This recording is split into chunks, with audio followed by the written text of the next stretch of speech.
Assalamualaikum warahmatullahi wabarakatuh. Perkenalkan, nama saya Astagina Wali Pakaya dari kelas C Prodi Pendidikan Matematika. Pada kali ini kita akan membahas materi tentang ekologi.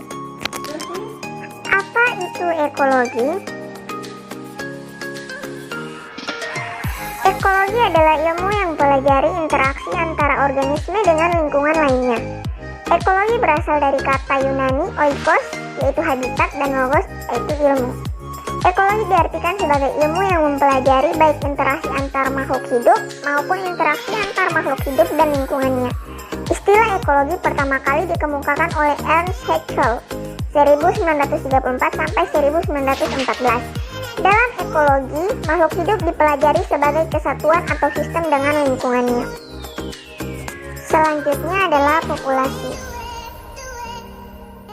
Dalam biologi, populasi adalah sekumpulan individu dengan ciri-ciri yang sama, yang hidup di tempat yang sama dan memiliki kemampuan bereproduksi di antara sesamanya. Ekologiawan memandang populasi sebagai unsur dari sistem yang lebih luas. Populasi suatu spesies adalah bagian dari suatu komunitas. Selain itu, evolusi juga bekerja melalui populasi.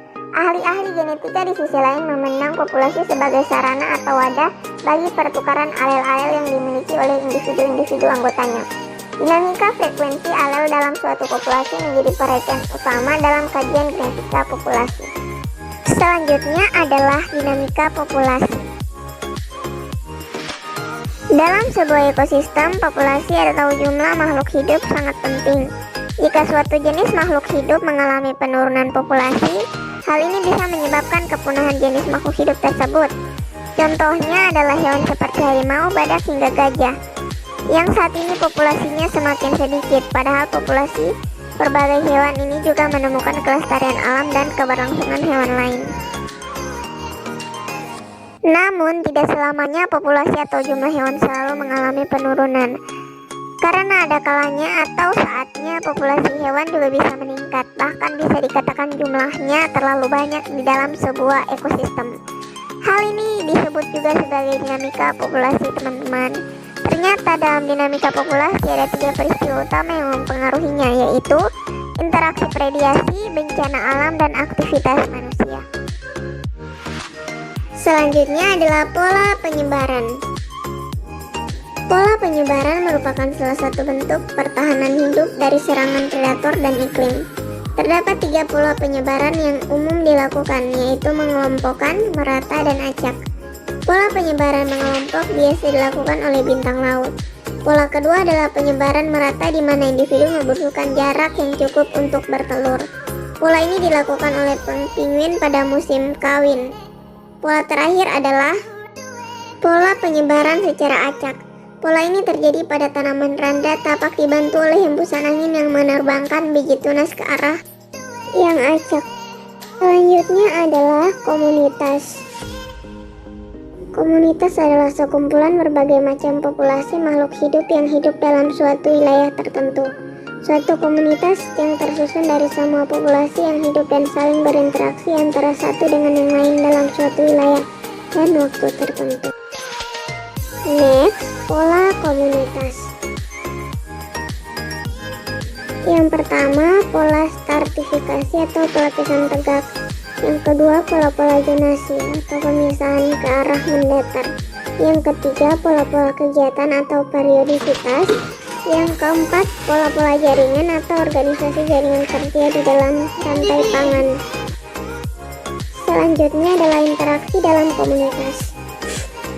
Dalam komunitas, semua organisme merupakan bagian dari komunitas dan antara komponennya saling berhubungan melalui keragaman interaksinya. Interaksi antar komponen ekologi dapat merupakan interaksi antar organisme, antar populasi, dan antar komunitas. Yang pertama, interaksi antar manusia. Yang kedua, interaksi antar populasi. Yang ketiga, interaksi antar ekosistem. Dan yang keempat, interaksi antar komponen abiotik dan biotik. Selanjutnya adalah materi ekosistem. Ekosistem merupakan penggabungan dari setiap unit biosistem yang melibatkan interaksi timbal balik antar organisme dan lingkungan fisik, sehingga aliran energi menuju kepada suatu struktur biotik tertentu dan terjadi suatu siklus materi antara organisme dan organisme. Matahari sebagai sumber dari semua energi yang ada. Selanjutnya adalah komponen ekosistem. Yang pertama, abiotik. Abiotik atau komponen tak hidup adalah komponen fisik dan kimia yang merupakan medium atau substrat tempat berlangsungnya kehidupan atau lingkungan tempat hidup. Biotik adalah istilah yang digunakan untuk menyebut sesuatu yang hidup atau organisme. Selanjutnya adalah tipe-tipe ekosistem. Tipe pertama adalah akuatik atau air.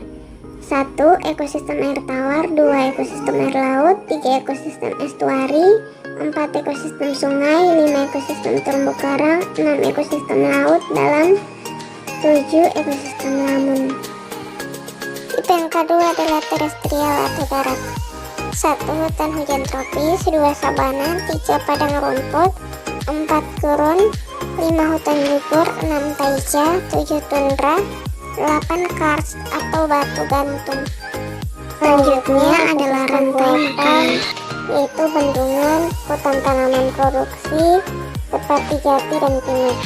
Agrosistem berupa sawah tada hujan, sawah irigasi, lima perkebunan sawit, ekosistem pemukiman seperti kota dan desa, dan ekosistem ruang angkasa. Selanjutnya adalah rantai makanan. Rantai makanan yaitu perpindahan materi dan energi melalui proses makan dan dimakan dengan urutan tertentu. Tiap tingkat dari rantai makanan disebut tingkat trofi atau transtrofi. Karena organisme pertama yang mampu menghasilkan zat makanan adalah tumbuhan, maka tingkat trofi pertama selalu diduduki tumbuhan hijau seperti produsen. Tingkat selanjutnya adalah tingkat trofi kedua, terdiri atas hewan pemakan tumbuhan yang biasa disebut konsumen primer. Hewan pemakan konsumen primer merupakan tingkat trofi ketiga, terdiri atas hewan-hewan karnivora. Setiap pertukaran energi dari satu tingkat trofi ke tingkat trofi lainnya, sebagian energi akan hilang. Dan yang terakhir adalah siklus energi dan materi. Pertama, siklus energi. Pada siklus ini lebih ditekankan pada perputaran energi yang terjadi di antara komponen ekosistem. Siklus energi ini diawali dari energi matahari yang ditangkap oleh produsen, kemudian berputar tidak henti pada konsumen dan semua komponen ekosistem. Yang kedua, siklus materi. Pada siklus ini lebih ditekankan pada perputaran materi yang terjadi di antara komponen ekosistem. Sampai sini dulu materi yang kita bahas pada hari ini. Nantikan materi-materi pada video selanjutnya. Wassalamualaikum warahmatullahi wabarakatuh. Terima kasih.